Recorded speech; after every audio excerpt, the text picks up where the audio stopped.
একটা প্রশ্ন আপনাদের কাছে আসে, জামাত বলতে তো বোঝাচ্ছে খলিফাদের জামাত, তাই না? মুসলিম খলিফা এবং তার আন্ডারে যারা আছে, বা ইসলামী রাষ্ট্রের যারা জনগণ, তারা হলো জামাতবদ্ধ। যেমন সৌদি আরব ইসলামী রাষ্ট্র, সৌদি আরবের চেয়ে জনগণ আমাদের দেশে কম না বেশি? বেশি না? বেশি। কিন্তু এটাকে ইসলামী রাষ্ট্র, মুসলিম রাষ্ট্র, মুসলিম প্রধান রাষ্ট্র। কিন্তু সৌদি আরব কি? ইসলামী রাষ্ট্র। সেখানে শাসকের, ইসলামী শাসকের আন্ডারে সবাইকে থাকতে হবে, বের হওয়া যাবে না। এখন বাংলাদেশ তো মুসলিম রাষ্ট্র, ইসলামী রাষ্ট্র না। মুসলিম রাষ্ট্র, ইসলামী রাষ্ট্র না। আমির আছে এখানে? খলিফা আছে এখানে? নাই। তাহলে আপনারা কি করবেন?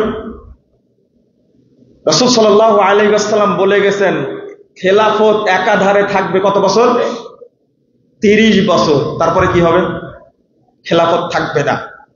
শেষ জামানায় আলা মিনহাজিন নবুওয়া, রাসূল সাল্লাল্লাহু আলাইহি ওয়াসাল্লাম বলছেন, শেষ জামানায় নবুয়তের ধারাবাহিকতায় আবার খেলাফত প্রতিষ্ঠিত হবে। এখন খেলাফত নাই, আছে কি? নাই। এখন তাহলে কি করব? আমরা সবার মতো কি আলাদা আলাদা থাকবো? না না। এই জন্যই তো ইয়া আইয়ুহাল্লাযীনা আমানু আতিউল্লাহা ওয়া আতিউর রাসূল ওয়া উলিল আমরি মিনকুম। এই ওয়া উলিল আমরি মিনকুম মানে কি? ওয়া উলিল আমরি মিনকুম মানে কি? এই উলু শব্দটা হলো বহু বচন। তোমাদের মধ্যে যারা উলুল আমর, যখন খলিফা থাকবেন তখন এই আয়াতের অর্থ হল আল উমারা, আমিরগণ। খলিফার নিযুক্ত গভর্নরগণ হবেন তখন উমারা, আমিরগণ।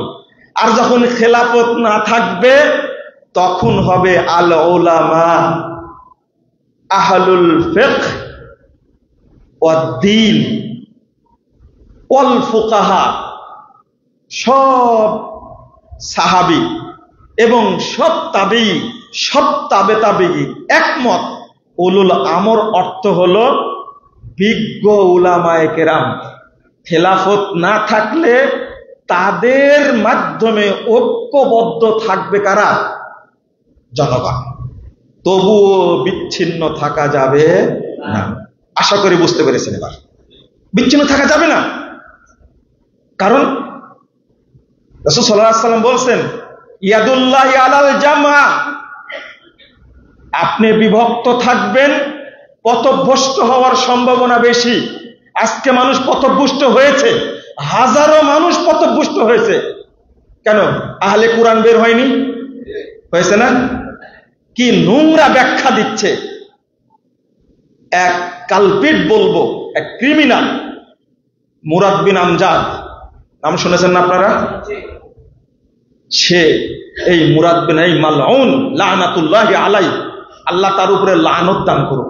আমিন বলেন, আমিন বলেন। সে হাজরে আসওয়াদকে যে অপমান করেছে, নাউজুবিল্লাহ, এবং কাবা ঘরকে যেভাবে অপমানজনক কথা বলেছে, ও মুরতাদ।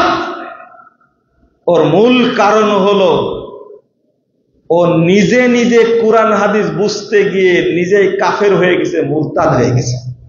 মুরতাদ হয়ে গেছে সে। আস্তাগফিরুল্লাহ, আস্তাগফিরুল্লাহ। মুরতাদ হয়ে গেছে। কাবা ঘরকে যদি কেউ কটাক্ষ করে, হাজারে আসওয়াদকে যদি কেউ কটাক্ষ করে, সে কি মুসলিম থাকবে না কাফের হয়ে যাবে? কাফের হয়ে যাবে নিঃসন্দেহে।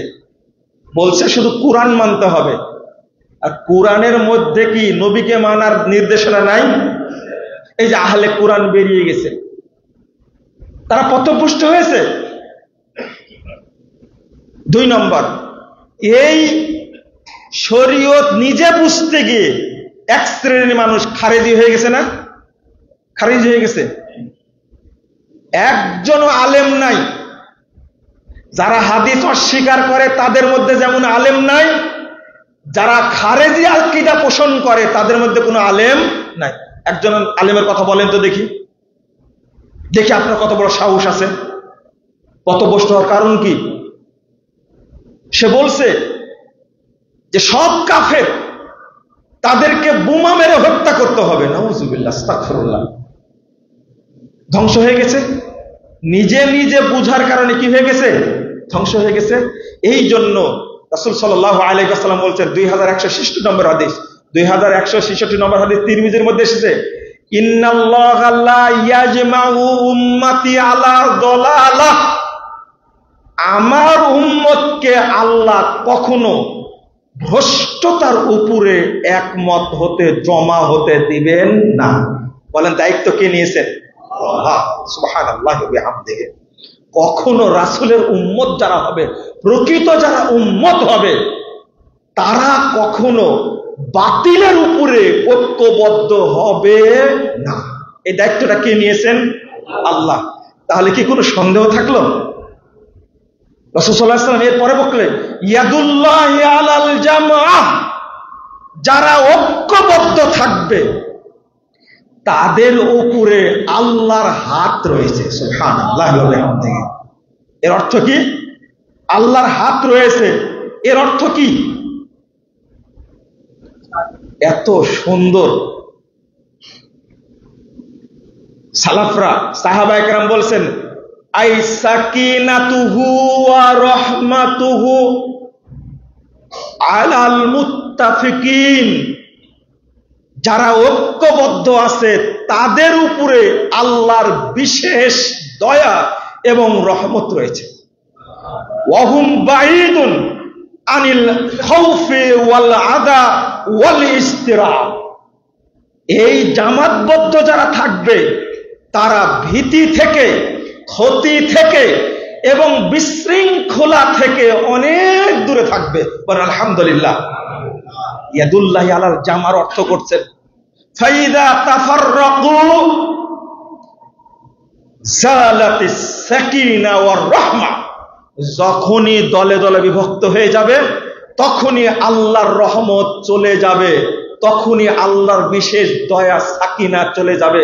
ওয়া উকিয়া বাসুহুম বাইনাহুম, আর তখনই তাদের মধ্যে বিশৃঙ্খলা তৈরি হবে। লা হাওলা ওয়ালা কুওয়াতা ইল্লা বিল্লাহ।